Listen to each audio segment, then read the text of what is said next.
What's up, my ninjas? It's Strident, and I got my brother from another mother, Agent O. What up? And we're going to geek out about this bat suit. It's weird, because like I still don't give a shit about this movie. But I always said that like one thing that I noticed with Zack Snyder ever since 300, even in Sucker Punch. Yeah, Sucker Punch, and more importantly, Watchmen. The costumes, whoever he's working with costumes, and I know he's an artist himself, they have a very clear-cut idea and vision for what everything's going to look like, and their superheroes just look good. They look believable. You know what I mean? Like the costumes look believable, and I knew Superman's costume looked awesome, so I knew Batman was going to look awesome, but this is like, wow, it's a different level of awesome. Putting the freaking fabric on top of the armor and then having the guy work out anyway so that the armor actually imitates his musculature. And it doesn't just look like he puts on his muscles like in the past, you know? I don't know, it's a good fit. It's a good mix. Even if they do that, because I mean the guy who played Zod in Man of Steel did not have that physique, but the suit, he had close to it though, because they all went through that ridiculous boot camp. Yeah, I know, but I mean, compared to Cavill, like he wasn't close to what Cavill was. Oh hell no! And that suit did help, and it didn't even look off or anything. Yeah, because you had like a base to build off of, and that's what they should always do. Because it's like what I said with good character design. If you look at like Alex Ross's artwork, his characters, the model looks like the character. Yeah. So that it doesn't look like a guy in a suit. It looks like that is the guy. I mean, obviously we know they're wearing tights and shit, you know, and it's form-fitting and whatever, but it just looks like that's the guy. So, I mean, it's kind of like when you get an action figure of said superhero, you know what I'm saying? When you see them standing there, it doesn't look like a guy in a costume. It looks like that is the character. I mean, this looks perfect. This is better than The Dark Knight. And the whole trilogy, way better than that shit. Because they overthought it, and like none of that had a function. You know what I mean? They say, oh, you know, knives, I think the only thing that the suit wouldn't really stop is knives, or did he say like high caliber gunfire? Yeah, high caliber gunfire. But then he never gets shot at, and he gets stabbed as a plot point. Yeah. This suit, you don't know where the armor stops and where the musculature begins. We like the real guy's musculature. So this feels more like what we've been reading all those years, you know, where man kind of suits up and there is like a bulletproof vest or something underneath it, but you don't know how much of his suit is armored and how much of it is fabric, you know, just regular, like some type of space-age Kevlar bi-weave or something. But yeah, it's dope. It's real dope. I kind of like, and I hate this symbol because I can't stand Frank Miller's bat symbol, but the way they kind of made it have a similar feel to the S shield on Superman, it's kind of nice. Yeah, it works. It's not my favorite symbol at all. Me neither. Yeah, I mean, at least he's given, with the way the whole suit looks, he's definitely given that nod to Frank Miller's Dark Knight Returns, which at least that shows that the dude, unlike other people, Singer, who at least this guy is looking into and is doing his research and doing his legwork, and even if he's not, say, a Batman fan or he hasn't read the comics, he's at least doing all the research necessary, so it shows that he actually cares about the source material. Yeah. Unlike other comic book movie directors. Like the majority of the fucking comic book directors that say, you know, oh yeah, we love the character, we grew up with this shit, and then you never see it in their fucking end results. I don't know. I'm happy. I like what I see. I still don't give a shit about the movie. Can't wait to see it in color. Yeah, I know, right? They're gonna have to, like, these kind of things. It's nice to see someone finally do what we've been saying they should do for a long time. Because this wasn't impossible 5 years ago. You know what I'm saying? Like, if you colored Michael Keaton's suit differently, you still had a similar thing. You just didn't have the fabric on the outside. So this wasn't like impossible to do from the beginning. They should have done this to begin with, but hey, whatever. They finally did it. The movie's still gonna be a train wreck. I'm still waiting for some type of, like, I don't care, but like, you know how you wait for the other shoe to fall? Now I'm waiting for like just confirmation of this train wreck, or something to completely make me say, who's writing it? Wow, I don't know. Somebody who probably can't write. or David Goyer, probably. He's still going to be involved. Yeah, and if he's involved, you're going to have a shitload of things that suck, unless Snyder grows balls and says, please, Snyder, rein that motherfucker in. Yeah, choke that. Just choke chain his ass. tell him don't go so far with some certain things, and maybe it'll be good. I won't really have a judgment for this film until it's probably done, or until the trailers drop. And even then, I'm probably going to wait until it's done. Trailers can be very misleading. But this looks good. The Batmobile finally looks like a Batmobile. Thank you. Because that tank that could jump was kind of annoying. I mean, it's an awesome design and stuff, but it should be like a specialized Batmobile for this, like his heavy Batmobile for certain situations. It shouldn't be the Batmobile. And the fact that I'm not even going to go through all the things wrong with the Dark Knight's arsenal, but this looks like a gun. I'm sorry. Everything was go there with everything was prototype military stuff that was developed by someone else. Whereas like everything the real Batman has, and by real I mean the comic book one or even the cartoon one, he designed himself. You know what I mean? Like, you can see this Batman obviously designed that shit himself. Yeah. So I don't know. Good job. Thumbs up as far as how this looks. I don't know. I don't have that much else to say. What about you? I mean, you pretty much said everything I planned on saying. I really don't have anything to add. No, with all this, it's a wait and see. Like, it's so early, and it's cool that we got it, but you still gotta wait and see what else happens with this film, and what direction they decide to take with it. Yeah. Because it's kind of like how Avengers was when you heard about it at first. It has the potential to be really, really good, or has the potential to be like a failure of biblical proportions. So yeah, we just and it ended up being good. Yeah, so really good. Hopefully hopefully Warner Brothers gets their shit together and they follow suit with this movie. If this movie is good, hopefully it'll steamroll the other ones to be just as good as this one. But yeah, if this fails, yeah, you can kind of call it a wrap for Warner Brothers, I think. Well, people are already getting burnt out on superhero films. I mean, that's all that people make these days. I mean, it was cool when it was its own separate little genre along with all the other stuff. But like every major studio has been making a superhero film, trying to gun for those big bucks, and it's like, chill the fuck out. Yeah, there's other things you could do. Well, I mean, I don't know. It's still a market. It's still profitable. It's still viable. There's still enough interest. Like, and like I bring up like Spider-Man as an example because this is like our 5th Spider-Man in a little over 10 years, and it's still, people are complaining because it made $3 million less than what Captain America made on its opening weekend. But I'm like, motherfucker, it's still good, and it still made money. Yeah. Like $3 million off is not that bad, and that's just here in the States. That's not counting the rest of the world where they already made back what they spent on to make the film. Well, they had already made that back opening weekend. Yeah, exactly. So like it's still profitable, but I'm just saying. Yeah, I know what you mean. It won't be profitable for that much longer. No, yeah, and once all these TV shows that they got planned hit, it's gonna be like oversaturation, and people are gonna get tired of it. Yeah. Like they have so many TV shows down the pipeline that aren't even Marvel or DC. Like you've got Powers. They're working on eventually making a show of that. Oh, come on. Yeah, there's a lot. There's a lot of shows they got planned. They need to stop. Yeah, I mean, I didn't even know Powers was that.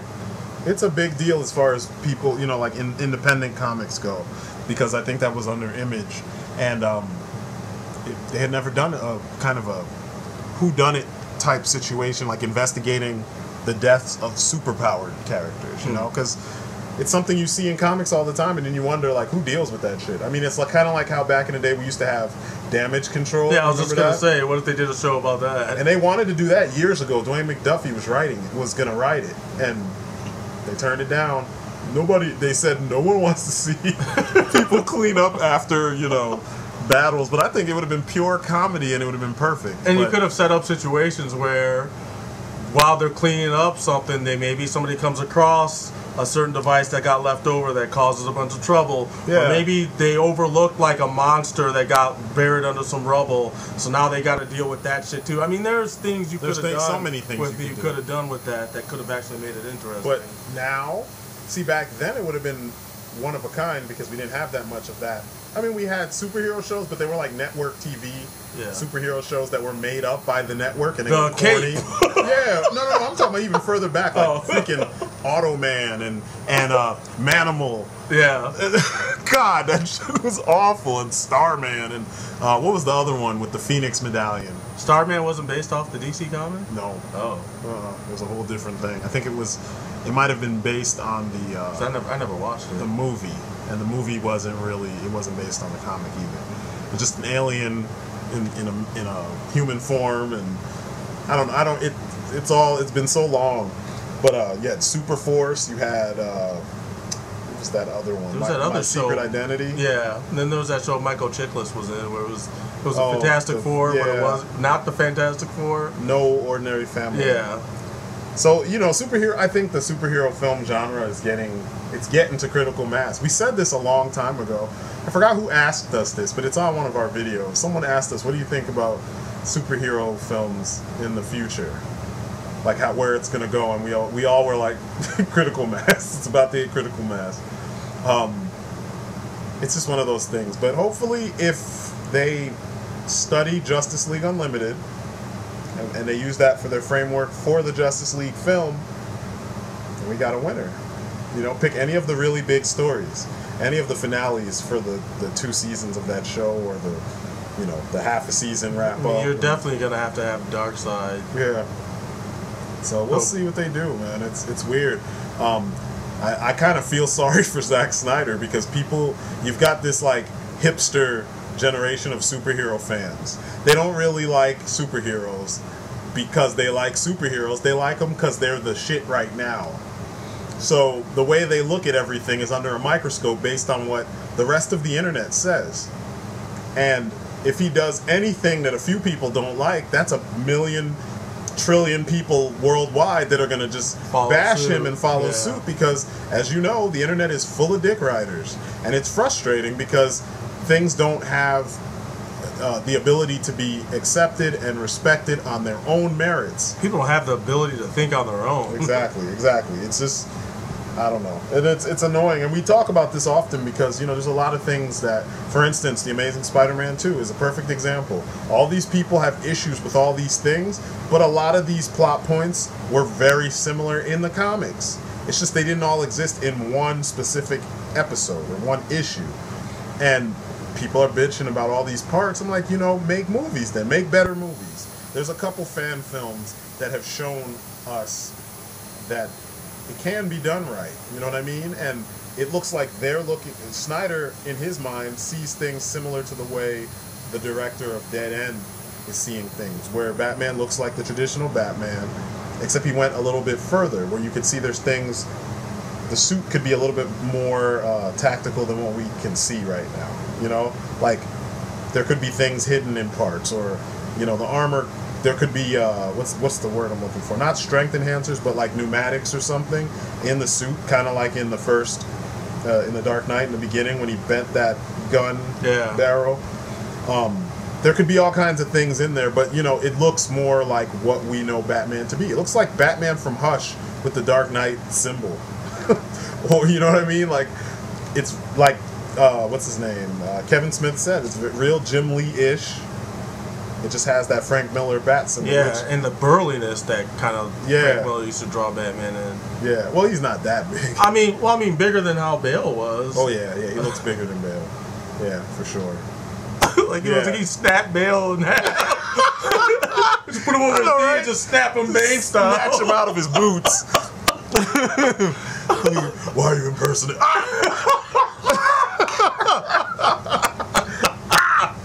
Yeah, he does look like he would just snatch Christian Bale out of his damn shoes, man. Like, I don't know.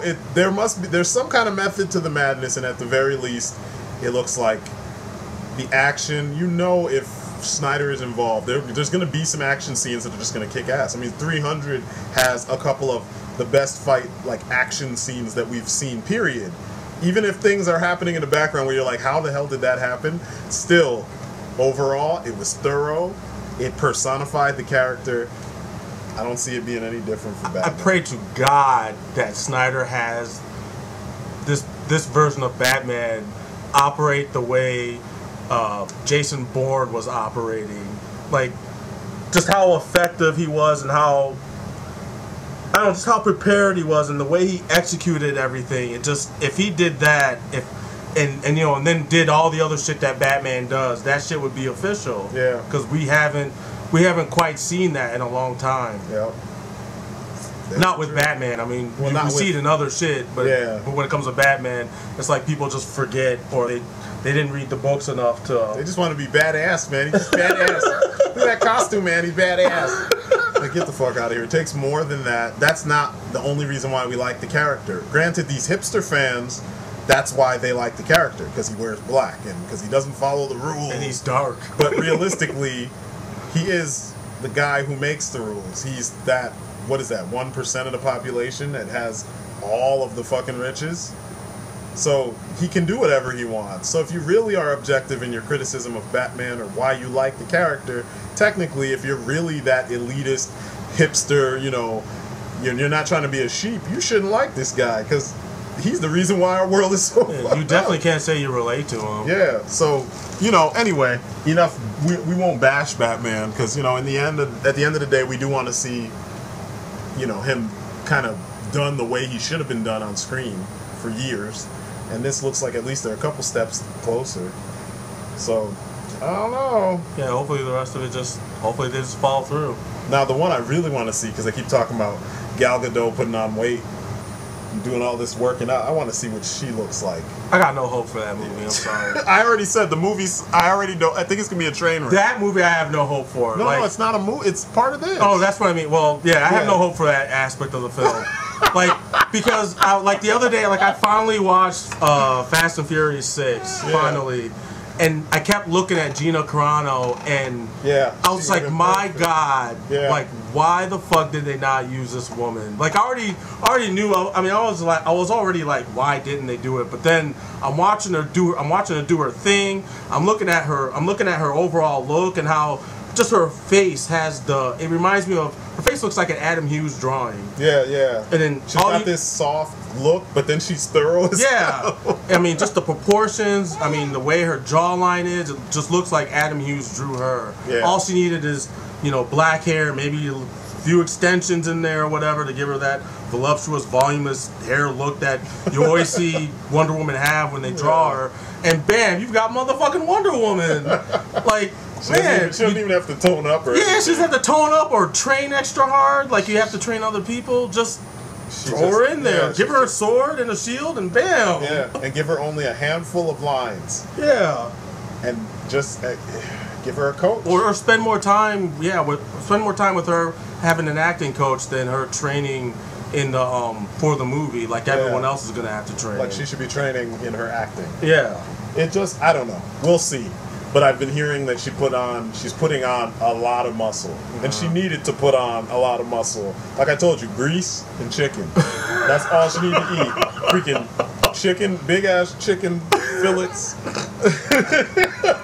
Not chicken fillet, I'm just playing. And cups, large cups of grease. So she could put on some weight. And actually hold the sword that they put in her hand. Because, my God, she's just she was a very scrawny person in those movies. Like, even when they tried to show her off, it was laughable because she took that little sarong off and it was just like, wah, wah, wah. Yeah, man, with those pencil-thin arms, I'm sorry. Like, that was unnecessary. But she's a pretty woman, but I never saw her I wouldn't see her as Wonder Woman. You know, she could have been so many other characters. She could have been like Fire or something. No, not even. Damn! Not even, because Fire's Brazilian, and you already know.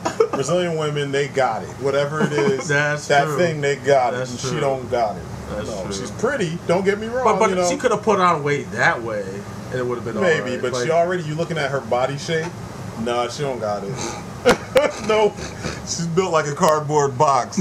She's so square, it just, I mean, granted, Maybe when she gets the muscles and the extra weight on, maybe whatever is there, because you know since she was a model, she's purposefully eating or not eating to achieve that shape, and she only works out what she needs to, like toned up legs, so she might jog and she might curl 5 pounds 50 times a couple times, you know what I mean? But she doesn't really do anything more, so she's not developing all those other muscles, so her butt is flat as fuck, you know. And I'm not trying to body shame her, I'm just saying that they've already started shooting for this. I don't see her gaining that much mass. I don't think they've already started shooting. Oh, okay. I mean, it's 2 years from now. I think what they're doing is certain scenes, like he's still building weight or building up muscle for the role. I just think they're spend less time in the fucking casinos, more time in the gym. Oh man! Stop gambling, motherfucker! I didn't even know about that, man. Shows you how much I care. I really don't care. I had just heard of it because I was listening to another podcast and they happened to mention it, and I was like, "What the fuck is this guy doing in there counting cards? He needs to be counting them weights, motherfucker." I know, right? Counting the pages of lines and making sure this is the best project it can be. But I mean, I guess that's his way of unwinding, but damn. Yeah. I don't know. I just hope the end result is something worth seeing, because, you know, I'm a DC guy. I like both, but my needle kind of always pointed more to the DC universe until the New 52, and now I don't give a damn. Completely. The New 52 has turned me off completely. Yeah. I don't care. Thank you, Jeff Johns and company. Yeah, man. They really dropped the ball, in my opinion. So to see this movie not necessarily... I mean, yeah, Cyborg is going to be on the Justice League. Okay, so fine, I get it. There's the nod to the 50. To see the look of Batman actually not imitating the New 52. I know some people have said it, but even when you look closely and you see the seams on the suit, it looks more... The seams look more like the Arkham City suit. They don't look like the New 52 suit. And they kind of actually... I won't even say Arkham Asylum and Arkham City. It could even be... remember what he was wearing during Batman Inc.?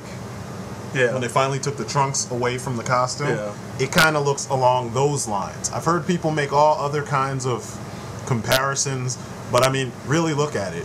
There's nothing New 52 on there. He doesn't have the big-ass gauntlets on his wrists, you know, like the forearm gauntlets like what he has during the New 52. He doesn't have the visible wires or whatever. There's like three geometric fucking... Yeah, the bats that are all over the place. Shit, yeah. And there's those 3 lines that come from both sides of the bat symbol and go around his shoulders. They look like either they're pneumatics or wires or seams. That's not present here. So, you know, those are the giveaways. The only thing he has in common with the New 52 version is the smaller horns, and then, you know, the basic Batman stuff that every version has. So, I don't know. I dig the design. It's simple. It looks like it'll do what it needs to do. He looks like he'll be able to move. So let's hope he actually can. So I think I'm done. It's 23 minutes of geeking out. I didn't have that much to say about the suit because it's so on point. I mean, usually when they do it right, you don't really have much to say. Yeah. It's when they fuck up that it's like, God damn, like the freaking Flash costume. Good God. I do have one complaint though, but it's not about this. It's about fucking... It's official now that Channing Tatum is gonna be Gambit. I don't even care, man. The X-Men movies suck anyway. Why care? I know people are saying, "Oh, Days of Future Past. Oh my God, Bryan Singer's back." But you said the same shit about X-Men 1, so I don't believe you, motherfuckers. I'm gonna go see it. Maybe I might watch it tonight for free. Is it out? Yeah, it's out. Oh, it is. Mm-hmm. Oh. And I'm not going to see. I'm gonna go see Godzilla in the theater instead. Yeah, I am too. So. But I'll have a review for you. Go Godzilla. I know, right? I don't, with the X-Men franchise, I don't believe what anyone says because it has always been less than impressive. The best of the bunch is the one that gets the most shit, and people can't explain why they hate it so much, and that's the third one. Granted, the way they treated Jean Grey was horrible in that whole story. They completely just shat all over her. The movie was the most enjoyable one. They didn't have, you know, any huge gaping problems like First Class and the other, you know, 3 movies had, or other 2, I'm sorry. I'm just, you know, we'll see. But I kind of don't believe that I'm going to be impressed by Days of Future Past. I know I'm not. Yeah, I know I'm not. I don't believe I will, because the things that people are impressed by are things they're always impressed by, because the movie centers around Wolverine, who's the guy that Bryan Singer wants to hump the most. So he gets all the screen time, he gets all the attention, and that was not the way the story was written. And if you're going to adopt a story to the screen, a lot of the key elements need to be there, and they need to at least be close to what they were. Don't switch out characters because of popularity. Give Kitty Pryde something to do. But instead, they didn't feel Kitty Pryde was cool. I mean, she is a woman, and we already know how the director feels about the women in the X-Men franchise, so we just got Wolverine doing everything. So, I don't know. We'll see, and I'll have a review for it, too. And like I said, I'm going to be brutally honest, just like I was with the Batman trilogy. I want the movies to be good, but we know how that goes. We know exactly how that goes. When it's good, like The Dark Knight Returns Part 1 and 2, it's really fucking good. Or like the Under the Red Hood. When it's bad, like the Nolan trilogy, well, the latter two installments, it's pretty bad, because the very basic things that need to be there seem to always be missing from comic book films. So, we'll see. But, yeah, I don't give a shit about Channing Tatum as Gambit. Unless someone else is directing those films, I don't care. I don't care. Because that team that's been writing these movies, they don't understand the X-Men. It's so bad that they need to rewrite. They need to redo everything because they fucked up so bad for no reason. There was no reason to get Cyclops out of there, to not have the original 5 X-Men, to not have Jubilee alongside Wolverine. The stuff is already written and it works. All you have to do is come up with new scenarios. They couldn't do that. They couldn't do it. They screwed up Madripoor. Where's Madripoor? That whole the Wolverine should have took place, at least half of it, in Madripoor. That would have been awesome. It would have been like freaking Black Lagoon featuring Wolverine. Yeah, but no, of Old Man Logan or some shit. But no Madripoor. Yeah. No Attack on Weapon X. Yeah. None of that. None of it. Instead, you get glimpses of these things in all those movies. Fuck the X-Men franchise, man. Fuck them. Where's Genosha? When are we gonna get the Genosha arc? Seriously, where's Master Mold? It's not gonna happen. Can we get a Master Mold? Unfortunately. This is what I'm saying. There's so much that they've completely ignored that's better than the stories that they gave. Where are the Reavers at? The sad thing is the Sentinel thing could have been tackled within the first 3 movies. Man, yeah. By the 3rd movie, you could have had the Sentinel act or whatever put in, and then that's when we got to see the X-Men just go ham on robots. Yeah. Because you can't have X-Men without Sentinels. You can't have X-Men without the anti-mutant or anti-minority sentiment. It's not what without it. It's not the X-Men. Exactly. So, and you gotta have that damage toll, that freaking property damage. Yeah, that's the X-Men. They let loose, and buildings are gonna fall down, and a lot of things are gonna blow up because a lot of these mutants have a lot of power, and we've never gotten a fight. Like, think about the last at the end of Blade 2. There's nothing in the X-Men movies. Nothing on that level. Nothing. I mean, there's a couple Wolverine fights where things get broken down and things fall, like in X-Men Origins. But even that fight was whack. It was whack. Yeah, it's better in the game. Baraka, Deadpool. No, it's better in the game than it is in the movie. That whole game is better than the movie because they gave you set pieces that actually fit Wolverine, like fighting that giant Sentinel by yourself. That was a more coherent story. Exactly. And these guys, they just don't get it. None of them at Fox get how to deal with Wolverine and the rest of the X-Men at all. I mean, did you see Bishop? I made the joke. Bishop is going to put his power into his gun because that's how Hollywood thinks. The first time they gave us that clip, the long 4-minute clip, they showed Sunspot run over to Bishop. He yelled out something with his thick African-sounding accent. And Sunspot shot fire into his hand. He absorbed it, and then he put the energy into the gun. I was like, oh my God. That is so whack. Like, for real. I mean, granted, there's probably a story out there where Bishop did this, like the gun ran out. But don't make that be the thing you show off. It doesn't matter. No. As many times, he might have done that maybe once. And as many times as you've seen Bishop in the comics take energy in and redirect it through his body. Hell, there was this one issue in Uncanny where Magneto came and interrupted everything, froze everyone with his magnetic power so they couldn't move. And the whole time Bishop is absorbing the energy, and he absorbed so much of it that it was coming out of his eyes, his ears, and it was coming out of everything, and he threw it all back at Magneto. Yeah. Why the fuck can't we get that shit in the movie? Well, let's see. We're not gonna get that shit. I know we're not. You know damn good as well. I was trying to be nice, but yeah, I guess we're past that with Bryan Singer when you think about it, because he had I don't know how many opportunities, and how do you not do it? We're gonna see Wolverine flying through the air a bunch. You're gonna see Storm die because she's pregnant and she can't be running around and plus they're gonna reset it anyway, so she's gonna be back. So it's gonna be done for dramatic effect, and it's a cheap dramatic effect at that. So this movie's gonna suck. It's gonna suck ass. It's funny that we're destroying X-Men in a video about Batman. Yeah, it's gonna suck ass. But like after the Age of Apocalypse story, and then they'll probably just reset it. Yeah. Please get rid of Bryan Singer. Yeah, it'd be the best thing they could do. Get rid of that whole team and get a whole new team that actually understands them. Get the team that worked on the 90s cartoon. Yeah. Bryan Singer is the Michael Bay of the X-Men franchise. Oh, Lord. Yes, he is. And people gave Brett Ratner shit, and he actually made a movie that felt like, framework-wise, like what was actually happening, felt like an X-Men story. I mean, I say it all the time. When you watch the old cartoon, you have your little soap opera drama in the beginning. Then you have the introduction of whatever the new issue or drama or like the big problem is going to be. Then the X-Men gear up. They go out and deal with whatever it is. There's the villain shows off. The X-Men get beat up. Then the X-Men show off. And then there's all this damage. And they fly back home in their plane after all the damage. And then you go back to the soap opera stuff. And then they rinse and repeat.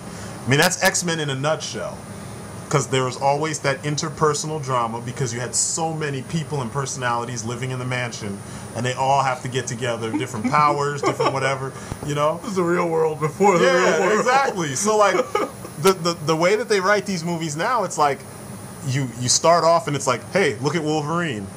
That's always how it is. Or look at this character that we're going to not use later on in the movie. You know, like, Wolverine, I'm sorry, not Wolverine, I will never get over Nightcrawler. That intro was almost perfect. It was so perfect it felt like it was written by a different person. Yeah, and shot by different people, because the rest of the movie has nothing that even comes close to that.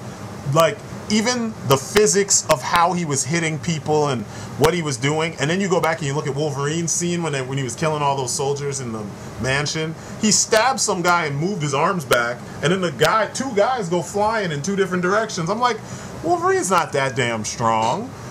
You clearly had Colossus in the film. That's simple. And I know I'm pointing out small details, but they add to the character. I mean, yeah, I know this Wolverine is 6-something and he's huge, but he's not stronger than Colossus or as strong as Colossus. Throwing men all over the place should be Colossus's job. Or at least use two hands to throw one guy. Yeah. And he can do it with ease, so you could say, oh, he's pretty damn strong, because he's got metahuman strength. But not, he stabs him and then just throws him off his knives like it's nothing, or his claws. Come on, guys. That was just retarded. And then in the opening shot, you're seeing Nightcrawler do 540s and kick people, and they pop up in the air and get knocked out with regular, physics. Based on him jumping in the air, he's being propelled through his teleportation. So he's hitting them with his whole body, and less of a reaction is happening with them than with Wolverine. Like, no. It just, I don't know. It feels like if you watch the intros to the first two X-Men films, two separate... It's separate people that wrote those and shot those from the rest of the film, because the rest of the film doesn't even acknowledge some of the stuff that you see in that. They do make mention of Auschwitz and shit with Magneto, because they have to. That's pretty much what they based his character all on. I mean, yeah, the comic book character, that's a huge part, but he did other stuff after that. But none of that exists in Bryan Singer's version of the X-Men. And I know he didn't write it. He just okayed what goes on, or he didn't say that there was more to this story than what they chose to focus on. And the director does have that power to say, like, no, this is how it would actually work. Yeah. So a big problem I see with a lot of critics, you know, or wannabe critics who don't actually understand how films get made, is they blame the director for bad writing when the director is not always the writer. There are a few choice directors who do write as well as direct. You know, people like James Cameron, people like Christopher Nolan, Bryan Singer, he does too, which is why I'm surprised that he didn't try to write a better story than what he gave us if he's not going to necessarily follow the framework or who knows, maybe the source he did. stuff. Maybe he changed it. Yeah, it's possible. It's possible, but yeah, fuck the X-Men franchise. I said all that information, I gave you all that just to go back to my fuck the X-Men franchise. And I'm gonna watch that tonight. I'm gonna tell you guys if it's any good. So anyway, I don't know. Anything else? Nah, I got nothing. All right, guys. Peace outside. Peace.